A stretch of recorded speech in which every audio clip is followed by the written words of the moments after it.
नमस्कार, मैं मिथिलेश कुमार। आप देख रहे हैं न्यूज़ झारखंड 24 लाइव। अभी इस वक्त मौजूद है राजभवन के समीप सभा स्थल में। यहाँ से आपकी विकास पार्टी आज धरने पे आई है और इनका झारखंड बदलाव यात्रा आज से शुरू हुआ है। हम लोगों से मिलकर बात करेंगे और जानने का प्रयास करेंगे इनको सरकार से क्या मांगे हैं।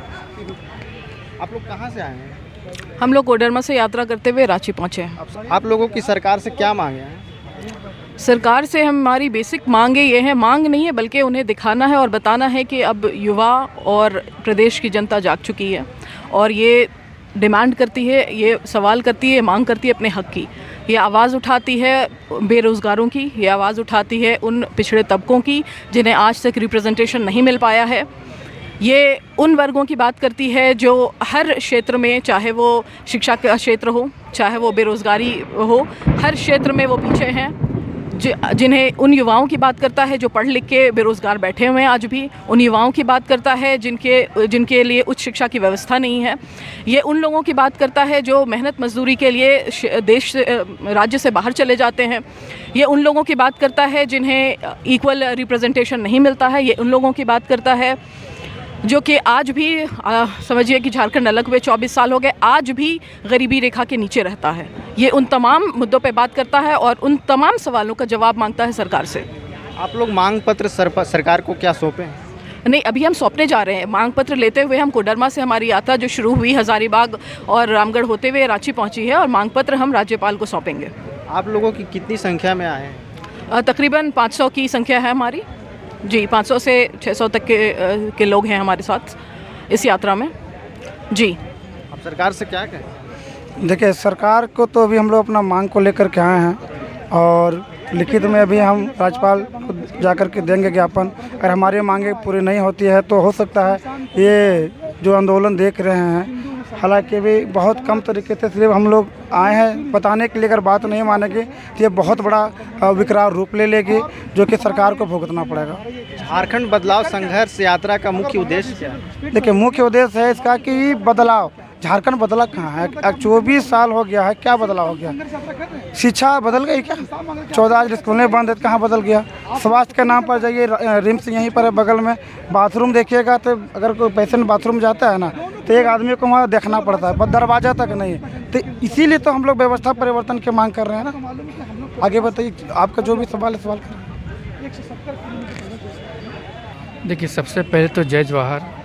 और सरकारें से हमारी मांग यही है कि जो बेरोज़गारी है प्रदेश में और जो महंगाई है और जो पलायन का मुद्दा बढ़ते जा रहा है, क्राइम का मुद्दा बढ़ते जा रहा है, हमारी बहन बेटियां माँ सुरक्षित नहीं हैं।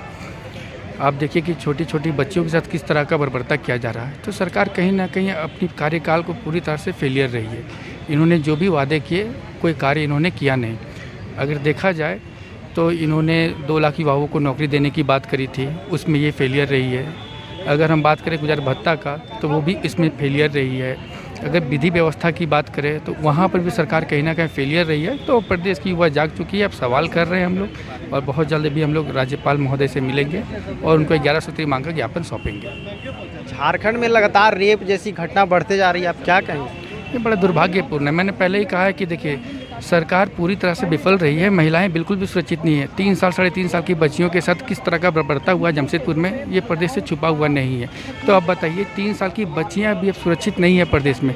ये किस तरह की सरकार है और ये क्या कर रहे हैं, कुछ समझ में नहीं आ रहा। अब युवा इनसे सवाल करता है तो ये जवाब नहीं देते हैं। उनकी आवाज़ को दबाने की काम करती है। लेकिन आपकी विकास पार्टी अब दबेगी नहीं, युवाओं की आवाज़ बनेगी, प्रदेश की आवाज़ बनेगी और हर उस मुद्दे को उठाएगी जिस मुद्दे पर सरकार कार्य नहीं कर रही है और जिनको दबाने का काम कर रही है। झारखंड में वैकेंसियाँ तो आती है लेकिन बीच में धांधली हो जाती है, आप उसमें क्या कहें?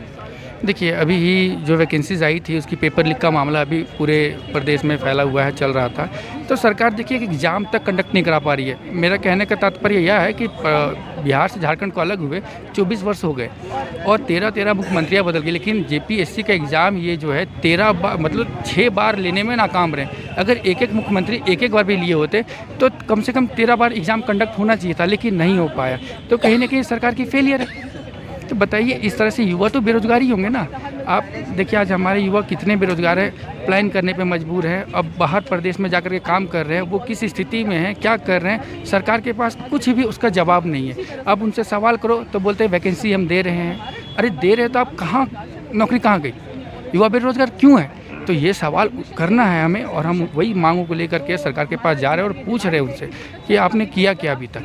5 साल का कार्यकाल बस जनता को ठगने का काम किया है। आपने वादे किए, एक भी कार्य नहीं किया। आपके जितने भी वादे हैं वो सिर्फ पेपर्स पे, धरातल पे तो कुछ नज़र ही नहीं आता। तो इन सब चीज़ों को बदलेगी आपकी विकास पार्टी। झारखंड बदलाव यात्रा है, बदलाव यात्रा में मुख्य मांगे क्या है सरकार से? देखिए मुख्य मांगे हमारी जो है वो है बेरोजगारी, एग्ज़ाम्स कंडक्ट करवाना, पलायन पे काम करना, रोकना, उनको किस तरह से पलायन को रोका जा सकता है। इन सब ये सारे मुद्दे जो है इन सब पे बात हम कर रहे हैं। आप लोग कहाँ से आए हुए हैं? देखिए हम लोग तो कोडरमा से, जो हमारी पार्टी का रजिस्टर्ड कार्यालय है, वहाँ से 20 तारीख से हमारा कार्यक्रम शुरू हुआ और आज 26 को राज्य भवन में आकर के ख़त्म हुआ है। तो हम कोडरमा से लगातार चलते हुए आ रहे हैं। हाँ, एक चीज़ हम और बताना चाहते हैं कि इतनी लचर व्यवस्था है कि जब हम कोडरमा से निकले हैं तो कोई भी व्यवस्था हमारे लिए नहीं की गई। बीच में जंगल आया, पानी आया, कोई सेफ्टी का कुछ नहीं है, कोई प्रशासन नहीं, कोई कुछ नहीं। हम चलते रहे, किसी ने पूछा तक नहीं। जब हम रांची आए तब हमसे सवाल किया जाता है कि आपके पास परमिशन है। मैंने कहा कि सर अगर परमिशन है तो यहाँ तक हम आ कैसे गए?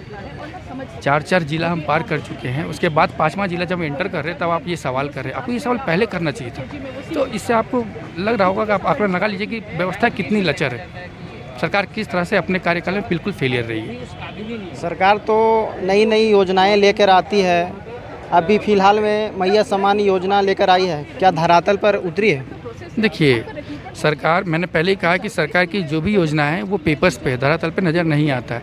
मैया योजना लाई है, आप लोगों को 1000 रुपया दे रही, अच्छी बात है, दीजिए, कोई दिक्कत वाली बात नहीं है। लेकिन मैं कहता हूँ कि आप 1000 की जगह लोगों के लिए रोज़गार की व्यवस्था क्यों नहीं करते, ताकि उनको 1000, आपके 1000 रुपये पर उनको डिपेंडेंट ना रहना पड़े। तो इस पर काम करने की ज़रूरत है, ना कि 1000 रुपया दे करके वोट बैंक के लिए उनको यूज़ करने की ज़रूरत है। तो सरकार की देखिए, जब 5 साल का कार्यकाल रहा, इन्होंने 5 साल में मैया योजना नहीं लाया।